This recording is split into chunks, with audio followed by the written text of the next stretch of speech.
Հենց որ դարձի ձայնը լսեց, ասավ նա դեռ մելիքին ու կեղծավոր լեզվին դիմեց, որ մեկաբար խապի կրկին։ Երբ խոսք է գնում ազգի ինքնության, ազգի տեսակի մասին, շատ հաճախ խոսում է, ասենք, մշակույթի, պատմության, իր ցեղային տեսակի, ասենք, գանգային տեսակի կամ ապրելու վայրի եւ այլն տարբեր հատկանիշների մասին։ Սակայն կա մի հատ գիտական, այսպես ասենք, տեսակետ, որը բավականաչափ արդեն տարածված է եւ շատ գիտնականների կողմից արդեն իսկ ապացուցված է։ Հիմնականում պարզվել է, որ լեզուն է ազդում ուղեղի վրա, ձևավորում է լեզվամտածողություն։ Լեզվամտածողությունը իր հերթին ազդում է գեների վրա։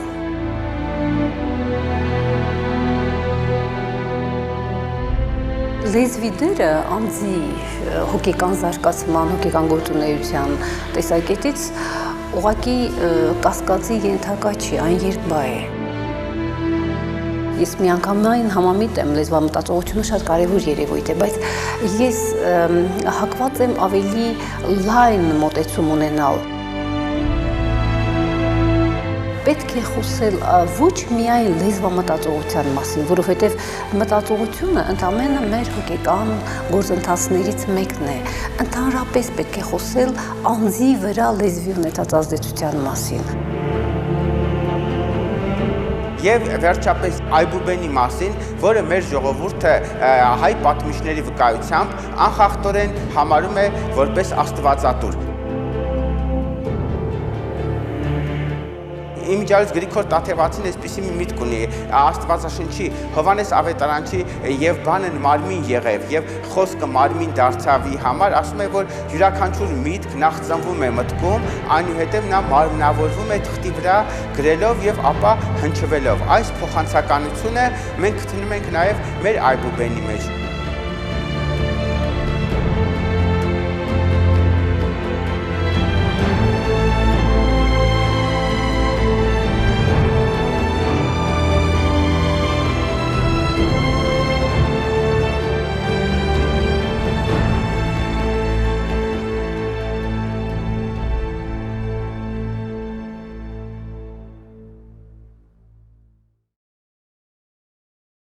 Եթե կան մարդիկ, ովքեր թեկուզ այսպես մի փոքր մտածում են, որ հայերենը չի կարող այսօրվա ժամանակակից պահանջներին բավարարել մեր կյանքի տարբեր բնագավառներում, նրանք խորապես սխալվում են։ Սասնա Դավիթ ելավ հեծավ, խթանել Հայերենը տալիս է բոլոր հնարավորությունները։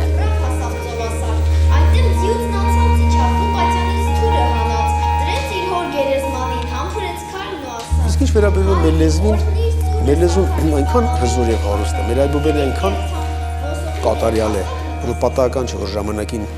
երբ որ միջազգային լեզու էին ընտրում, այդ 2-3 լեզու ընտրելու մեջ նաեւ ընտրեցին հայերի լեզուն։ Սակայն այնտեղ մի քիչ քաղաքական, մի քիչ տարածվածության առումով, ասենք, կանգ առան անգլերեն լեզվի վրա։ Այբուբենը այնքան կատարել եւ այնքան է արտահայտում շատ այլ լեզուների բնորոշ հատկանիշներ, որ մի օրինակ էլ կարելի է բերել, որ ասենք օրինակ Չինաստանի ղեկավար Մաո Ձեդունը, երբ որ ուզում էր հիերոգլիֆներից հրաժարվեր, նա գիտնականների միջոցով կանգ առավ հայոց Այբուբենի վրա։ Սա հայտնի է բոլորին։ Գործնականում անհնար է ասել, թե մեր լեզուն, ասենք, ինչքան բառ ունի, երբեմն ասում են հայերեն ինչքան բառ ունի, յուրաքանչյուր արմատ, կարելի ասել զույգ արմատներ որոշակիորեն կարող են կապակցվել իրար հոդակապով կամ առանց հոդակապի եւ տալ նոր բառ։ Օրինակ իմ երջանկայիշատակ դասախոսներից Էդվարդ Ջրբաշյանը սիրում էր ասել, տեսականորեն կարելի է ստեղծել կոշկատյաց բառ։ Այսինքն դա որտեվ ձևաբանորեն, քերականորեն լրիվ ճիշտ կարող է լինել, էլի, որպես բառ ինքը կարող է անհեթեթ թվալ, թե ինչ է նշանակում կոշկատյաց, բայց դա կարող է լեզվի բառախմբի մաս կազմել, առավել ևս, եթե դա ասենք օգտագործվի որևէ գրողի կողմից նշանավոր եւ քաղաքացիության ուժ ստանա եւ դա կլինի կամ նույնը ասենք բառներից եկող բառերի մասին, օրինակ մթնշաղ բառը դա բառային բառ էր, Տերյանի շնորհիվ մթնշաղի անորոշները դա դարձավ գրական եւ այնպիսի մի չքնաղ ու նրբին իմաստ անկալու, մինչեւ Տերյանը դա կոպիտ բառ էր։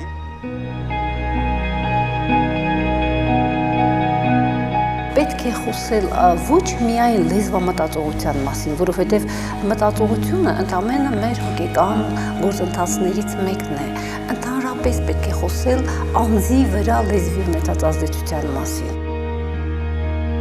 Օրինակ, ինչու միայն լեզվամտածողություն, եթե մենք շատ լավ գիտենք, որ արդեն ընկալումների մակարդակում, որը մտածողությունից մի քիչ ավելի պարզ հոգեկան գործընթաց է, լեզուն իր դերը կատարում է։ Այսինքն, մեր ամբողջ հոգեկան գործունեությունը ներծծված է լեզվով։ Իմ վրանում հետո կենենք կռիվ կանենք, եթե կպել ես կամենում։ Չեր նստի ես քո վրա սեղանին, քեզ հետ մելիք հաշչեմ կիսի, չես կարող ինձ Սա շատ հետաքրքիր այսպես փոխկապակցություն է, որը բերել է, հանգեցրել է նրան, որ լեզուն փոքր հասակից, մանկության հասակից երեխայի մոտ, երբ որ իր մոտ այսպես մի քաոսային վիճակի, ասենք նեյրոնային մասնիկներ, ասենք ուղղի, ազդում է, ձևավորում է այդ հնչյունագրգռային, այդ սպեկտրը խոսքային, ձայնային, վանկային եւ այլն, ազդում է ուղղի այդ շերտերի վրա, ձևավորում է այդ շերտերում ռեզոնանսի վերադրման մեթոդով, այնտեղ ձևավորում է եւ հիշում է ամբողջ կյանքում այդ վիբրացիաները եւ այդ ամբողջ ինֆորմացիան սկսում է ազդել մարդու գեների վրա։ Ընդհանրապես անձի ձևավորման վրա հսկայական ազդեցություն է թողնում այն, թե որն է տվյալ անձի մայրենի լեզուն։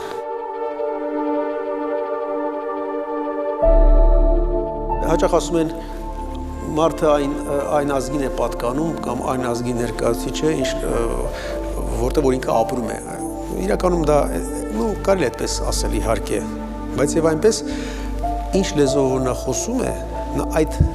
ազգի ներկայացուցիչ հիմնականում կա ազգային լեզու հասկացողություն եւ մայրենի լեզու։ Ազգային լեզուն նա է, ինչ ազգի ներկայացուցիչ, որ ինքը իրեն համարում է եւ ներկայացնում է այդ ազգին որպես ներկայացուցիչ։ Իսկ մայրենի լեզուն այն լեզուն է, որով ինքը մտածում է։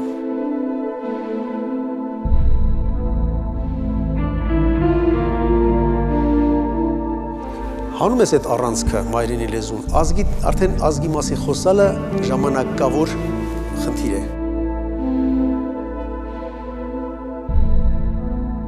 Այսօր կան տվյալներ, որ մայրենի լեզվի յուրացման նկատմամբ ներքին հոգեբանական պատրաստականությունը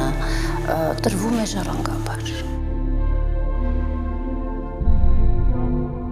Այսինքն չկան տվյալներ այն մասին, որ մայրենի լեզվի տարրերը, քերականական կազմը եւ այլն բառապաշարը տրվում է ժառանգաբար, չկա այդպիսի տվյալներ, բայց որ յուրաքանչյուր անձ ունի ներքին պատրաստականություն, ներքին շատ ուժեղ հակվածություն, ավելի դյուրին կերպով ընկալելու, սովորելու իր մայրենին, սա ապացուցված փաստ է, մեխանիզմները կան։ Օրինակ ինձ անձամբ հայտնի է մի դեպք, երբ որդեգրված երեխայի ուրեմն մի պատմություն է, ծնողները երեխային որդեգրել էին, ուրեմն հայ ծնողները վրացի երեխային որդեգրել, ինչպես լինում է շատ հաճախ որդեգրման ժամանակ, գնում են, ասենք, այնպիսի մի ուրիշ միջավայրից երեխային վերցնում են, որպեսզի իր ծագման մասին չիմանա, որպեսզի որդեգրման գաղտնիքը պահպանվի, ուրեմն վրացի Երեխան մեծանում է, չգիտի իր ծագման մասին եւ ընդհանրապես կարծում է, որ իր ուրեմն կենսաբանական ծնողների ընտանիքում է ապրում, գաղտնիքը պահպանված է որդեգրման, կարծեք թե առանձնապես ուրիշ խնդիրներ չեն առաջացել, Բայց մայրը զարմանքով նկարագրում էր հետևյալը. արդեն 14-15 տարեկան տղան, ասում է երեկոյան երբ պարկում է քնելու, միացնում է ռադիոընդունիչը, այսպես ալիքները պտտեցնում է, այնտեղ որոնումներ է կատարում եւ կանգնում է ուրեմն վրացական ռադիոհաղորդումների վրա, առանց լեզուն հասկանալու, չգիտի վրացերեն, չի հասկանում, բայց հաճույք է ստանում վրացերեն լեզուն լսելուց։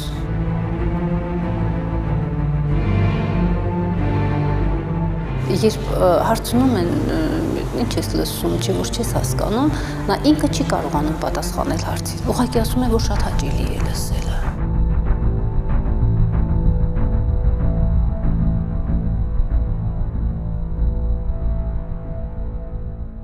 Նույնը վերաբերվում է նաև Այբուբենի թվային տառաշարին, նրա սիմվոլիկային, ասենք 36 գրերի համար, այդ 36 գրերի 4 սյունակներով թվային համակարգերով արտահայտվել է եւ հատկանշական է այս համակարգի մեջ հատկապես է տառի գոյությունը։ Այն ինչպես գիտենք մի քանի իմաստներ, որոնցից գլխավորը որպես է Աստված։ Այսինքն տա հնչյունը գրվում է եւ ասում է նա որ Աստված է, այսինքն այն Աստծո անունն է։ Եվ հայոց Այբուբենում էի թվային համարժեքը 7-ն է եւ 7-ը ինքը աստվածային թիվ է համարվում եւ սա եւս գալիս է անտիկ աշխարհից։ Անտիկ աշխարհից սկսած ասվում է, որ այն անտանջելի կույս թիվ է, ինչ է նշանակում կույս թիվ, ասում է, որ տասնավորների համակարգում այն կույսը հետևյալ պատճառով, որ նա ոչ բաժանվում է, ոչ բազմապատկվում է, այսինքն ինքը ոչ ծնում է, ոչ իրենից ծնվում են, ինքը կույս մնում է, ինչ է սա նշանակում, մենք եթե մեկին գումարենք 1 կդառնա 2, 2-ին գումարենք 2 կդառնա 4, 3-ին գումարենք 3 կամ 3-ի քառակուսին մի դեպքում կլինի 6, մի դեպքում կլինի 9, 4-ին եթե գումարենք 4 կդառնա 8, 5-ին գումարենք 5 կդառնա 10, 6-ը կարող ենք կիսել, կդառնա 2, 3, 8-ը կիսենք, կդառնա 2, 4, 9 բաժանենք 3-ի, կդառնա 3, միակ թիվը, որը որևէ գործողություն հնարավոր չի կատարել տասնյակի շրջանակում, նույն 10-ը ինքը եթե կիսենք, կդառնա 2, 5, միակ թիվը 7-ն է, որ ոչ ինքը իրենով գումարվում է, ոչ կիսվում է, ոչ բազմապատկվում, ոչ բաժանվում։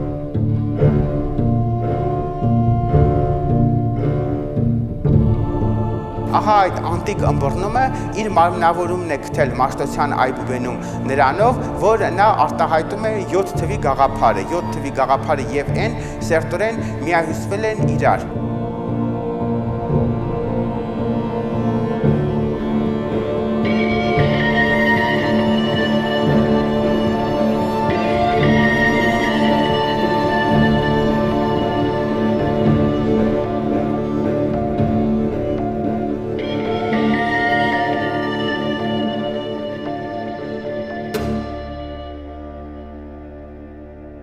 Լեզվի յուրացման համար գերզգայուն փուլ է համարվում մինչև 5-6 տարեկան հասակը։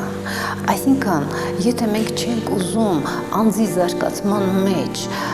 խառնաշփոթ տեղի ունենա, այսինքն բացասական երևույթներ տեղի ունենան, հենց զուտ անձնային տեսակետից, հոգեկան առողջության, հավասարակշիռ հոգեկան աշխարհ զարգանալու տեսակետից,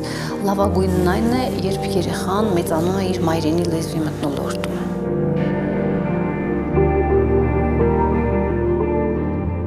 Դրանից հետո մոտավորապես մինչև 12-14 տարեկան հասակը նույնպես կարևորագույն շրջան է մանավանդ այն իմաստով, որ երեխան մտնում է հասկացությունների աշխարհը, գնում է դպրոց, տարբեր առարկաներ է ուսումնասիրում, այդ ուսումնասիրությունը նրան մատուցում է բարդ, արդեն գիտական հասկացություններ եւ նորից անհրաժեշտ է, որպեսզի այս էտապում կրթությունը անպայման հիմնված լինի մայրենի լեզվի վրա։ Սա անձի ներքին առողջ ներդաշնակ զարգացման եւ զուտ անձնային իմաստով, նաեւ էթնիկական պատկանելության զգացման մեջ նորից խառնաշփոթ եւ աղավաղումներ չառաջացնելու տեսակետից կարևորագույն խնդիր է, սա անպայման պիտի պահպանվի։ Դրանից հետո այդ լեզվամտածողությունը այլևս չի փոխվում եւ մարդ ունենում է մեկ լեզվամտածողություն։ Նա հետո կարող է խոսել տարբեր լեզուներով, տարբեր, չգիտեմ, տեղեր ապրի,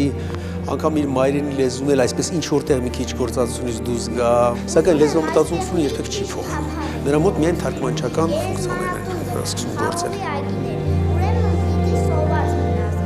Նույն ձևի խորհրդանշական է մեր ձայնավորների 7-ը լինելը, այսինքն այս 7-ը դարձյալ կապվում է այս աստվածայինի հետ եւ իմիջիայլոց միջնադարյան մեկնություններում ձայնավորները համարվում են որպես հոգեվոր հնչյուններ, այսինքն իսկ բաղաձայնները մարմնավոր։ Ձայնավորների դեպքում ա, ինչքան էլ մենք երկար ա ասենք, ան չի մարում, ինքը շարունակվում է, ինչպես հոգի, նույնը ի, նույնը ուն, նույնը on, նույնը n, սակայն բաղաձայնների դեպքում նրանք ընդհատական են, ինչպես մարդկային մարմինը եւ այնուհետեւ ը է լինում, այսինքն ինչպես մարմինը հող է դառնում, այնպես էլ բաղաձայնը կարելի ասել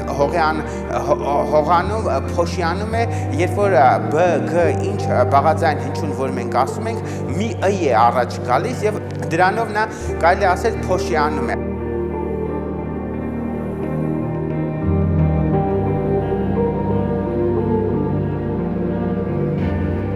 Այբուբենի մասին խոսալուց կարելի է հանգիստ ասել, որ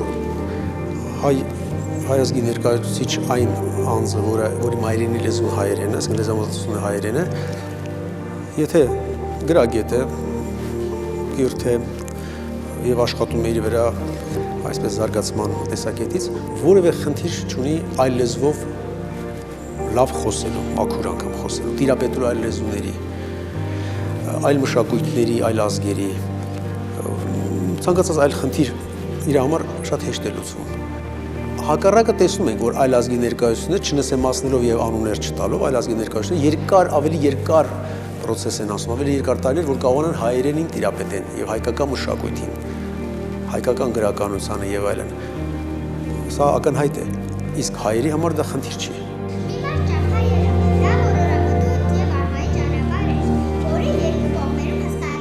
Դա հենց խոսում է մեր լեզվի եւ Այբուբենի, որը բարձա այդ լեզվի ձևավորման հիմքերն են, տարերը, հզորության եւ հարուստ լինելու մասին։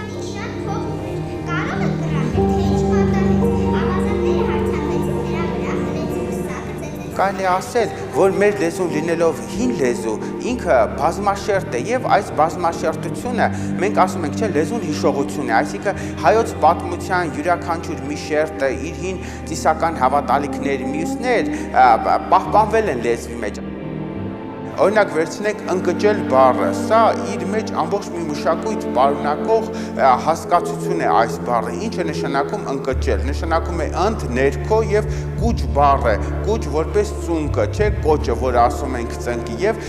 ինչի հետ է կապված այս բառը, մեկին ընկճել ինչ է նշանակում, հին աշխարհի, անտիկ աշխարհի, այսինքն նախաքրիստոնեական շրջանի մշակույթի հերոսը դա ըմբիշն էր, նույնիսկ քրիստոնյաները դա վերցրել այլ առումով էին օգտագործում եւ ըմբիշը ինչ էր անում, մեկին հաղթելուց, երբ որ իր ծունկը դնում էր դիմացինի կրծքի վրա, նա արդեն պարտված էր լինում եւ դրանով նրան ընկճում էր, այսինքն սա այն շրջանը, երբ որ հիմնված էր ուժի, հին հեթանոսական անտիկ շրջանը ուժի մարմնավոր գեղեցկության եւ ներդաշնակության վրա, այդտեղ այդ ընկճելը դա հերոսի գաղափարի մասն էր։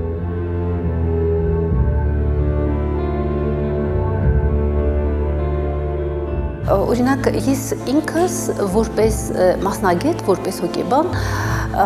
առիթներ եմ ունենում ուղղակի այսպես գլուխ խոնարհելու հայերենի առջև։ Հիացմունքս չեմ կարողանում զսպել ինչ տեսակետից բարտագույն գիտական հասկացություններ միանգամից գտնում են իրենց բառերը հայերենում։ Բոլոր լեզուները չէ, որ այդպես են։ Եվ հազարանեկներ խոսելով նույն լեզվով, ունենալով նույն լեզվամտածողությունը, նույն գենը, համարյա թե, քիչ փոխված, հայերի մոտ ձեռք է բերվել այդ, որ այօնակ որ ասում են ողնացուց, ասենք թե չի պատվաստվում այլ ազգինը մեր ազգին, մերը միայն հային են, տեսեք, գենային տեսակետից է դա գալիս։ Այսինքն գենը այնպիսին է մեր մնացել այդպես ամուր, որ այս տեսակը ինքն իր համար վերարտադրվող ավելի հզոր հիմքեր ունի եւ կարող է նպաստել այլ ազգին վերարտադրելու եւ դոնոր դառնալ, քան հակառակը։ շատ լեզուներում եզրույթները տարբեր գիտական դիսցիպլինների, այդ թվում նաև հոգեբանության, մենք ուղղակի վերցնում ենք լատինական, հունական արմատների ձևավորված եզրույթները, մինչդեռ հայերենը տալիս է այդ հնարավորությունը։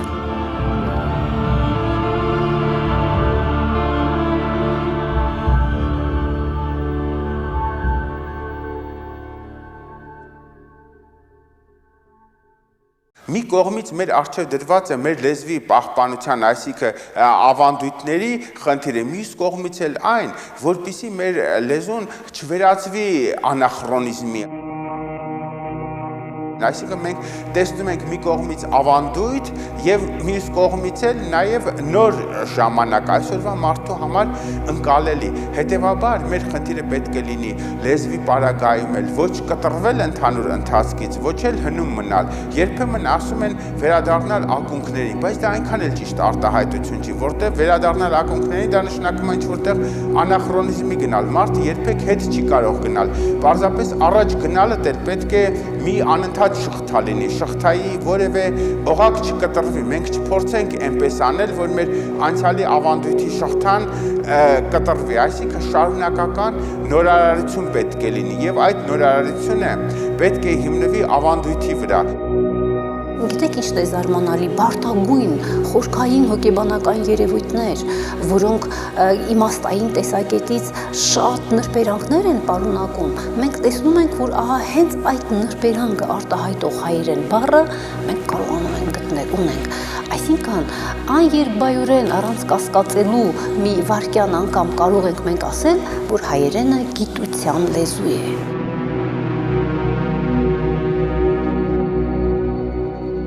Հիմա շատ կարևոր է, թե որն է մարդու կրթության լեզուն։ Լեզուները կարող են մահանալ եւ այսօր գիտության մեջ նկարագրված է լեզուների մահվան փուլերը, ինչպես կարող են ոչնչանալ լեզուները։ Մենք շատ լավ գիտենք, որ եկել են ազգեր, պատմության թատերաբեմ, իրենց լեզուներով, հիմա ոչ իրենք կան, ոչ իրենց լեզուները։ Օրինակ շումերները սկսեցին խոսել աքադերեն, շումերները վերացան աքադացներ, աքադացները սկսեցին խոսել այլ լեզվով, նույնպես վերացան, շատ աշխարհի շատ ազգեր են վերացել, հազարավոր, ինչպես են վերացել, միայն փոխելով լեզուն, խոսելով այլ ազգի լեզվով։ Ինչպես է դա տեղի ունենում։ Առաջին փուլը լեզվի անհետացման, լեզվի մահվան, դա այսպես կոչված լեզվի դեգրադացիան է։ Օրինակ տեսեք այսօր ձայներ են հնչում տարբեր կողմերից եւ ես միանգամայն համամիտ եմ, որ հայերենը աղավաղվում է, հայերենը անթույլատրելիության աստիճանի խեղաթյուրվում է։ Սա ինչ է նշանակում, եթե օտար բառ ես օգտագործեմ, լեզուն ենթարկվում է դեգրադացիայի։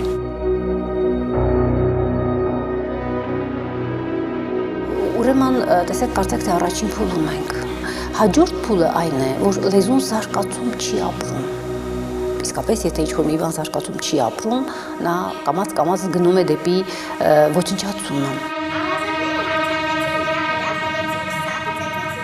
Հաջորդ փուլում արդեն լեզվի մահվան,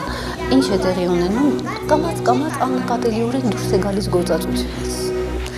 Մանավանդ այնպիսի ոլորտներից, որոնք ենթադրում են ավելի շատ այսպես կարևոր գործառույթներ, ոչ թե միայն փողոց, ոչ թե միայն խոհանոց եւ տուն, այլ շատ ավելի կարևոր ոլորտներում դադարում է լինել ուրեմն գործածական լեզու։ Դրան կամաց-կամաց հետևում է լեզվի ոչնչացումը, լեզվի մահը։ Եվ կա մի հարց, որ անկեղծ ասեմ, իմ համար էլ չլուծված է, դա այն հարցն է, թե ազգության գաղափարի նահանջն է բերում լեզվի նահանջի, թե լեզվի նահանջն է բերում ազգության նահանջի։ Եթե մենք վերցնում ենք, ասենք, Սփյուռքայի մեր գաղթավայրերը, կարելի է ասել, որ հայության նահանջը ուծացումը ուղիղ համեմատական է հայոց լեզվի նահանջին։ Եվ ահա ազգերը այդ process-ը որ մենք ասում ենք ինչպես է որ տեղի ունենում ասենք թե ուծացում ասիմիլյացիա ազգերի ապացուցել է, որ ոչ միայն որ խառամուսնություններ կամ տեղափոխում են այլ տեղ են ապրում կամ խոսում են այլ լեզվով, ոչ, երբ որ նրանք սկսում են լեզվամտածողությունը փոխել, այդ միջև նշված տարիքը 13, 14, 12 տարեկան հասակը, այդ լեզվամտածողությունը փոխելով նրանց գեները սկսում են փոխվել եւ նրանք սկսում են փոխել իրենց տեսակը ազգի։ Օրինակ նույն ասենք հայերեն անունների մեծագույն մասը ստուգաբանվում են, չէ, որպես անուններ, դե եթե մարդը արդեն դադարում է իր լեզվի կրողը լինելուց, այդ անունները նրա համար այլևս որևէ բան չեն ասում, անորոշ հնչյուններ են դառնում, ինչպես ասենք օտար անունները։ 3-4 սերունդ անց բավականաչափ փոփոխություն է տեղ ունենում, իսկ 6-րդ ապացուցված է այդ գիտական փորձերով եւ գիտությամբ, որ իսկ 6-րդ, 7-րդ սերունդում արդեն հիմնովին այդ տեսակ ազգի կարող է փոխվել։ Եթե հիշում եք 90-ական թվականներին արդեն այս անցումային հեղաբեկման շրջանում մեծապես արծարծվեց այն հարցը, թե լեզվական աղճատումը մյուսները ինչ հոգեբանական անդառնալի ավերներ են գործում մարդու լեզվամտածողության վրա, նրան անգամ ագրեսիվ դարձնելով, մյուսներով, որովհետև եթե վերցնենք, որ լեզուն հիշողություն է, նույն ձևով մարդու ավանդական դավանանքի հիշողություն է, յուրաքանչյուր հիշողության կորուստը որոշակի ձևախեղում է բերվում։ Եվ ի վերջո հայերեն մտածել կամ ունենալ հայերեն լեզվամտածողություն, դա կարելի է ասես բնութագրել, այսինքն դա ինչ է նշանակում, դա նշանակում է հայերեն ոչ միայն մտածել, ոչ միայն խոսել, արտահայտվել, այլ նաև հայ տեսակին հարիր բնորոշ մշակույթին տիրապետել, նիստուկացին, սովորույթներին, իր հող ու ջրին եւ այլն, որովհետեւ հակառակ դեպքում տեղի ունենում մարդու մոտ այսպես գենափոխություն եւ նա ակնհայտ սկսում է արտահայտվել աչքերին, հայացքին, նիստուկացին, այն ասած հատկանիշների նկատմամբ նրա հակումները դուք արագ նկատում եք, որ ինչպես է նրա մոտ փոխվում, երբ որ նա սկսում է օտարալեզու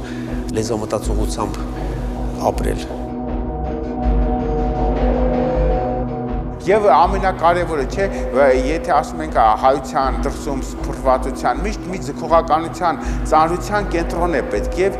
Հայաստանում այն ինչ որ մենք անում ենք, փաստորեն մենք ոչ միայն այստեղ Հայաստանի ժողովրդի, մեր երկրի, մեր պետության առաջ ենք պատասխանատու դառնում, այլև համայն հայության, որտեղ սա այն ձգող ուժը, միջուկը պետք է լինի, որը ինքը իրեն կձգի մնացյալին։ Եթե աշխարհում այդպես է, չէ, եթե մի մագնիսական ուժ չկա, մի ձգողական ուժ չկա, ապա մնացյալ տարերը կցրվեն, կգնան, իսկ եթե կա այդ ուժը, ամեն ինչ կկենտրոնանա նրա շուրջը։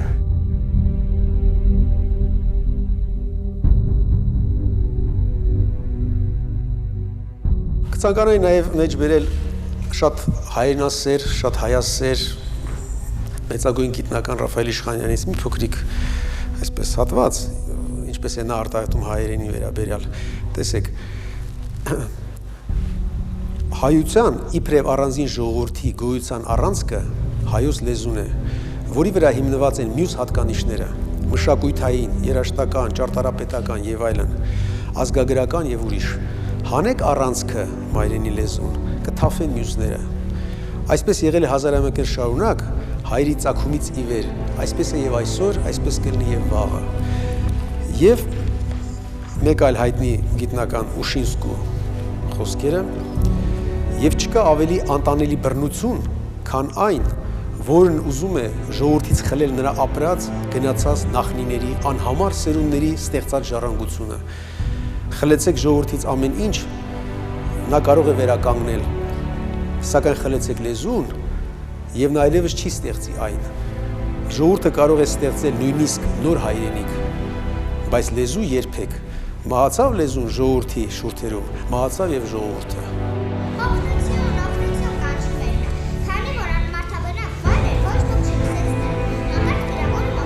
Կրթության լեզուն եւ մայրենի լեզուն պիտի համընկնեն եւ ցանկացած երկիր, մանավանդ այնպիսի մի երկիր, ինչպիսին Հայաստանն է, որտեղ մենք եկեք խոստովանենք այսօր գոյապահպանության խնդիր ունենք, ազգի պահպանման շատ լուրջ խնդիր ունենք։ Եթե մենք անփույթ վերաբերենք լեզվին, մեր լեզուն կամաց թեկուզ աստիճանաբար հանենք կրթության լեզու լինելու դիրքից, Ուրեմն մենք անկախ մեզնից տանում ենք հայերենը դեպի կորուստ։